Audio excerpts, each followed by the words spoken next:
తిండి బట్ట కొనే జనంలో 190 మంది పేదవాళ్లు సామాన్యులోను.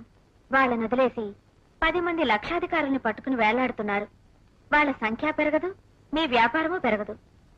అంటే 100కి 10 మంది పెరుగన్నం తినేవాళ్లు, 90 మంది పచ్చడి మెతుకుల వాళ్ళు. ఎవరు తిన్నా పచ్చడి అన్నమే కదా.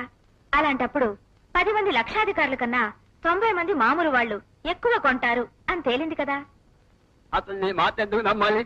వెళ్లే రైలు చూడండి. ఫస్ట్ క్లాస్ పెట్టెలు 4 ఉంటే సెకండ్ క్లాస్ 14 ఉంటాయి. తిరుపతి హుండీలో కోటీశ్వర్లు వేసేది 10 కోట్లుంటే పేదవాళ్లు వేసేది 90 కోట్లు. అందువల్ల మీరు డబ్బు ఎక్కడ ఎక్కువో అక్కడికి వెళ్ళాలి. ఈ ఏసీలు, లాటరీలు, డైరెక్టర్ల జీతభత్యాలు ఇవన్నీ కలిపి మీ 30 కోడి ధరని 3 రూపాయలకి పెంచేస్తున్నాయి. మీ షాపులకి నాలాంటి మామూలు వాళ్ళు రారు. మీ హంగు చూసి భయపడతారు, మీ ధరలు చూసి పారిపోతారు.